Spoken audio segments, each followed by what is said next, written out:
Last episode on Truly Bedrock, we started our biggest project yet, a reformed trial chamber made into a custom monster battling minigame. Who gave children knives? So naturally, the first stage in actually making that a reality is to beat a trial chamber and clear it out completely. Which is why today we'll be doing just that in this epic time-lapse I prepared for you. And then there's gonna be shenanigans, because there's always shenanigans.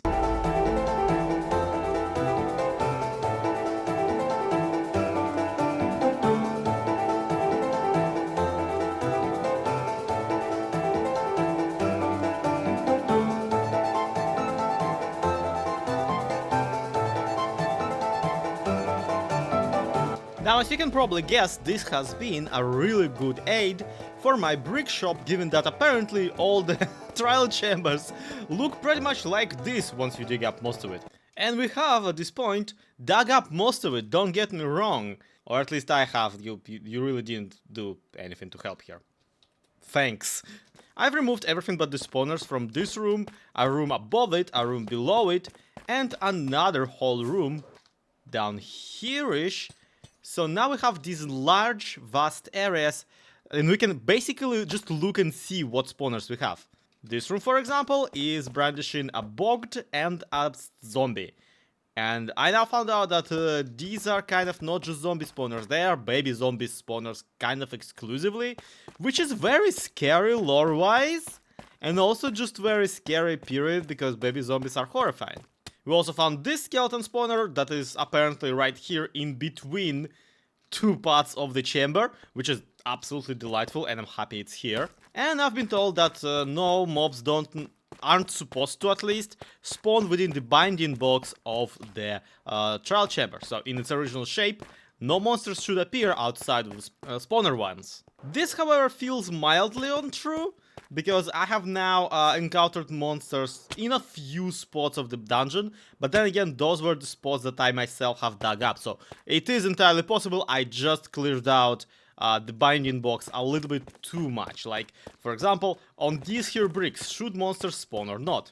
Well, they don't. On here, I don't think so, but I have seen a zombie appear in this corner, for example, which admittedly is kind of 2 blocks into a wall, but not yet breaking out of the general binding box made out of tough brick.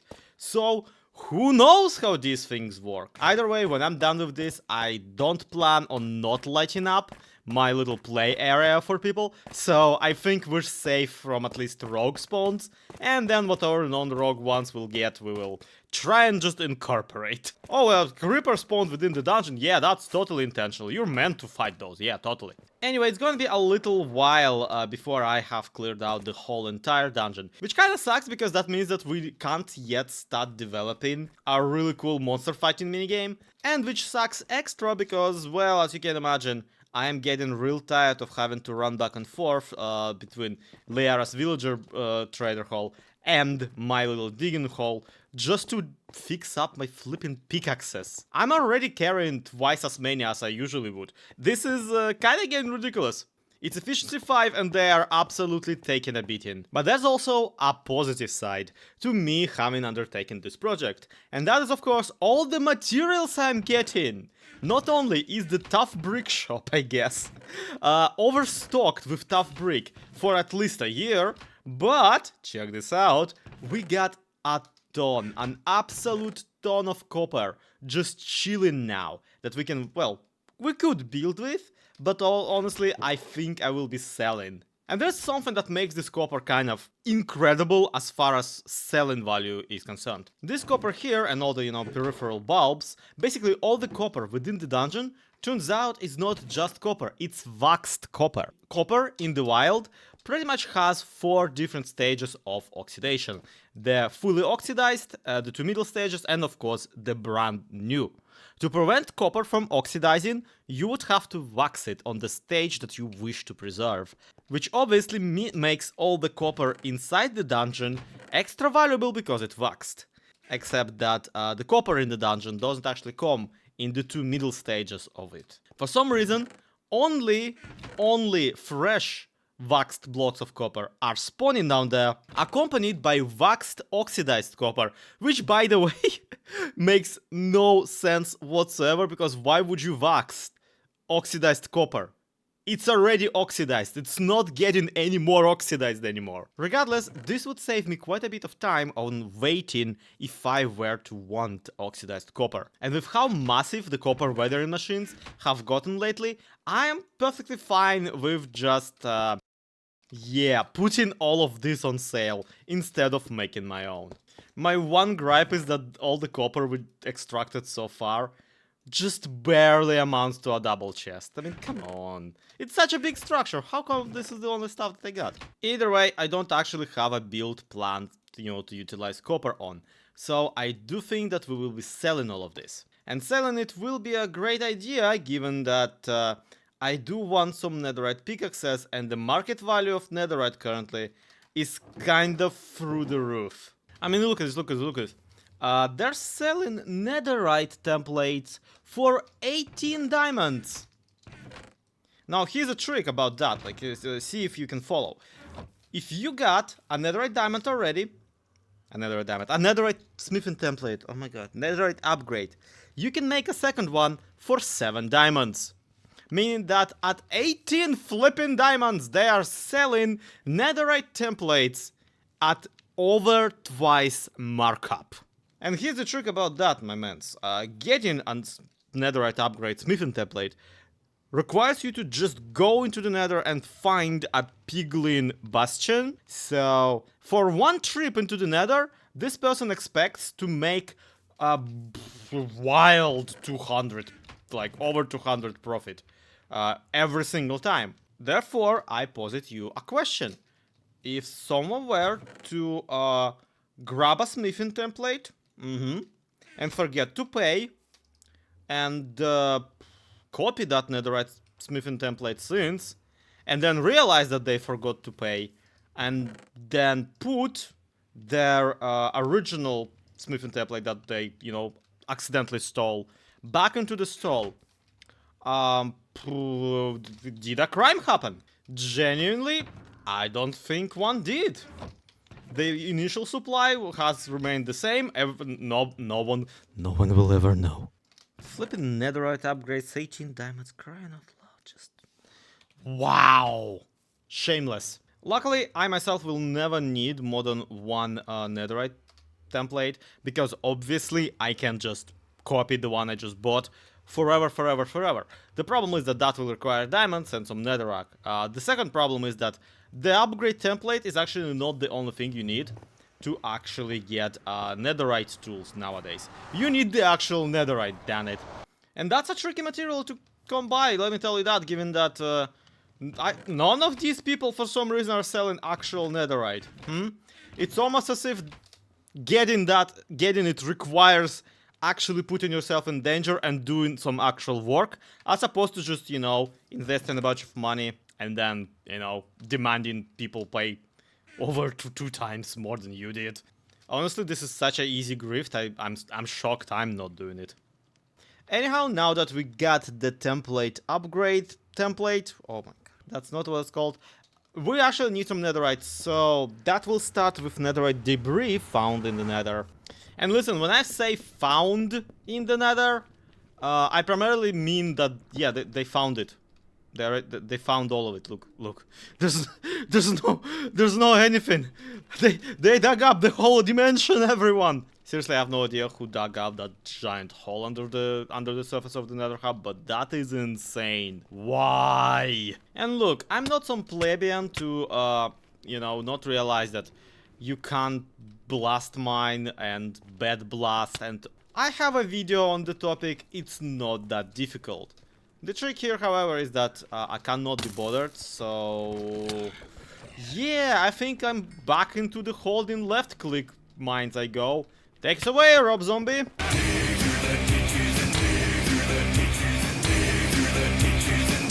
Yo! There we go. found one already. Easy! This stuff is easy. Everybody should... Oh my god, a second one! Yes! Dopsy!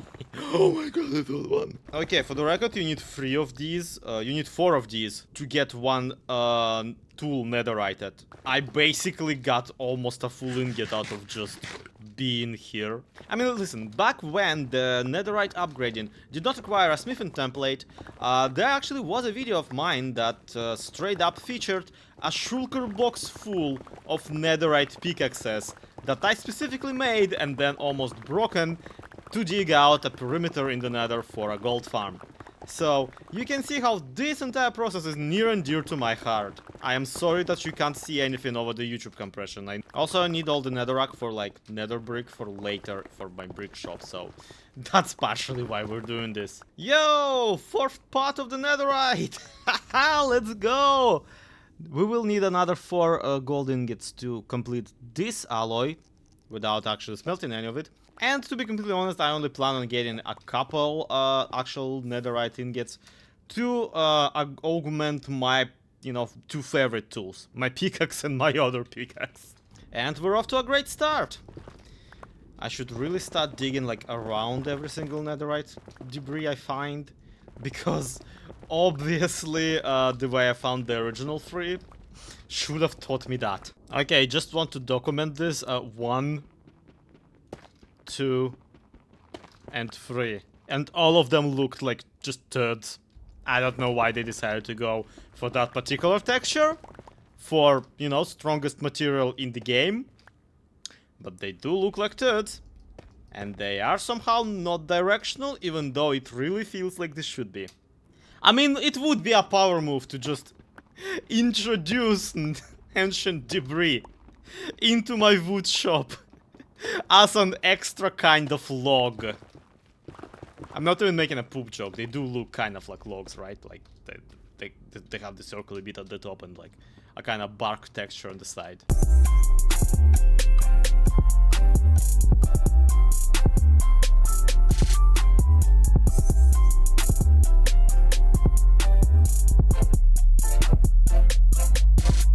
Okay, so that somehow earns us 4 ingots of actual netherite, because I got enough to get up to 16 on the way back from, the last clip. I basically just dug for 2,000 blocks in one direction and 2,000 blocks in the backwards direction. Either Bedrock Edition has some increased rates of the ancient Deborah spawning, or this fortune enchant on my pickaxe actually works on my real life luck.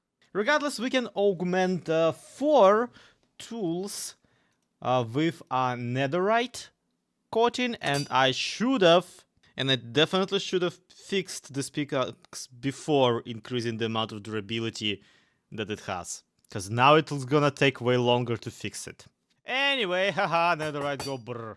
Right, just gonna make a couple copies of the netherite template in advance before I accidentally spent my last one. Let's see, what do we want? We want an axe because of the wood, and we definitely want a hoe because of the same reason.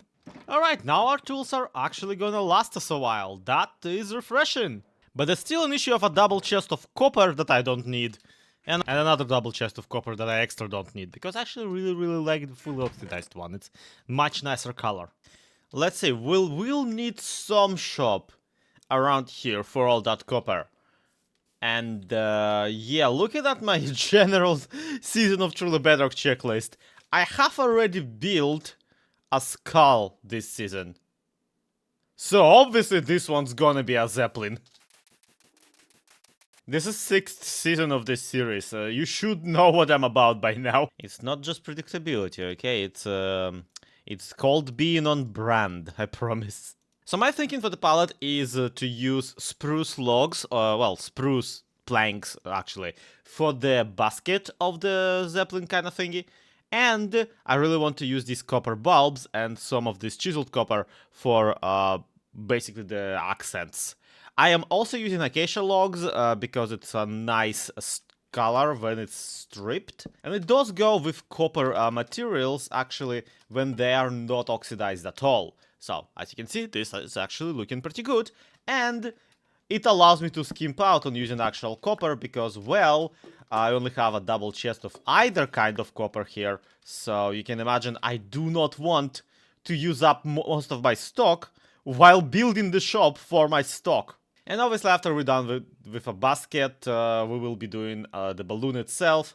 And yeah, I kinda know where I'm gonna get the materials for the balloon. I low-key hate where I'm gonna get the materials for the balloon. That thing scares me. Do I want these on or off? Yeah, I do think that off is kinda better. Off is just a nicer texture, to be honest. We'll need some sort of a otherwise lighting though. Also, I'm low-key freehanding this shape because, well, my goal with this build is honestly for it to be just purely decorative. I don't want to have a giant like ladder up here, and I don't really want to have people fly up all the way up here on Elytra other than just for entertainment. So this is not necessarily a kind of a functioning build. Not really. Now, does this excuse the fact that the whole thing looks like a teapot? I'll leave that to the comments. I do actually really like that it looks kind of like a teapot. I like tea, get off my back. And now I have to mirror the entire thing, so I miss the magic wand from Create. It did have the block placements for me. Yeah, this is flippin' epic.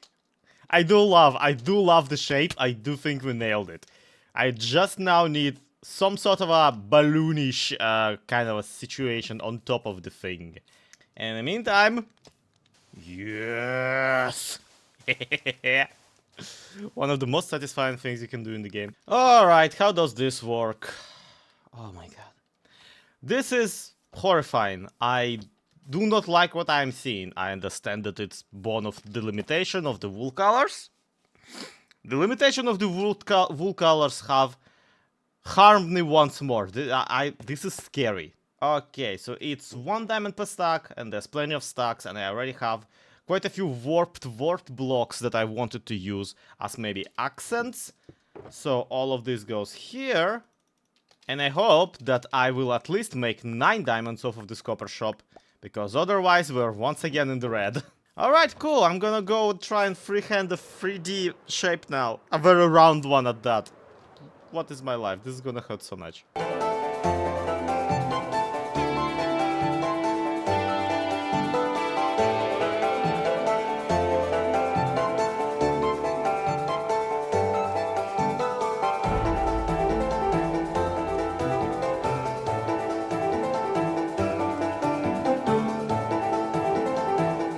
Oh my god, I love this. Ah, it's so good! Look at this! Look at this little egg! The egg! It's wonderful. I mean, admittedly, let me be the first to admit, this is way too small. Like, the floating egg part is a little bit too teeny tiny to carry this teapot into, you know, into the sky. But I don't think anyone on the server is gonna check. I know I didn't check, and honestly, I do not care. Now, there's one more thing left to do for the build of the blimp itself, and that is, I really want Brandon. I really want Brandon. Brandon, wherever you are, sure, come over here, come over, but we're gonna put you on the side of a blimp. Basically, if you've seen my Create series, you absolutely have seen the really cool, like, skull with a cog for an eye emblem that I'm putting on a bunch of stuff. Here, I would love to do something like that, but we don't have cogs, obviously. So I'm just pondering if I could put together at least a copper cog, maybe? Out of the, well, copper that I got. And I extra wonder if I can make this without absolutely ruining the structure of the blimp that I'm building. I figured just having some stairs and some underlining trapdoors might work out. But then I realized that no, I actually do need the stairs to continue over the top of this as well. So that's obviously not gonna work.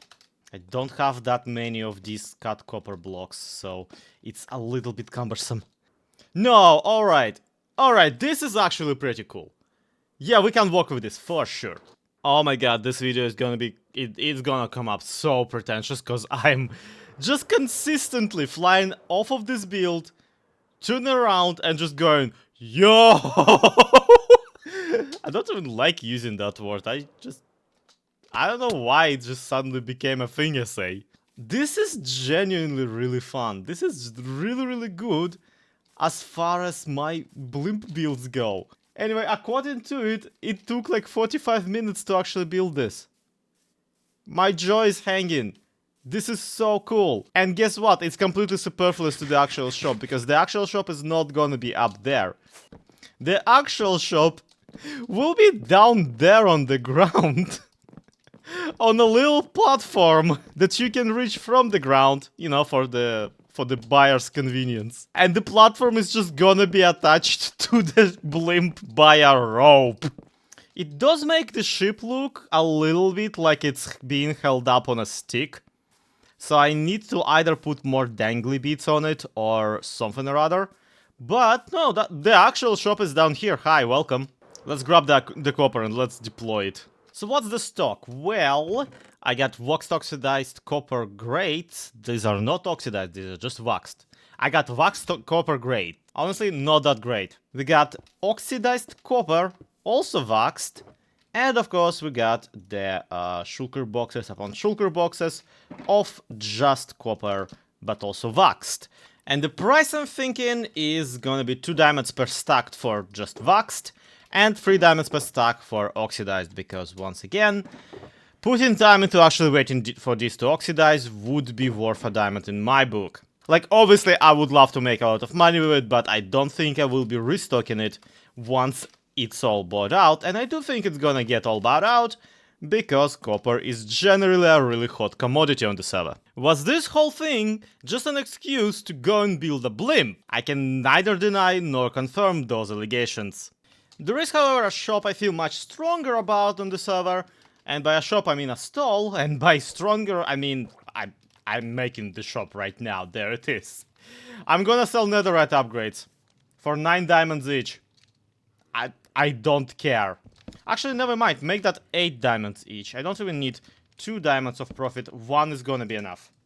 I'm not salty at all, I'm just trying to teach people a lesson, alright? Also, it's really not that hard to just make 27 of them at once. I think it's only not really viable because there's not, 27 people on the server. There you go, that should be plenty.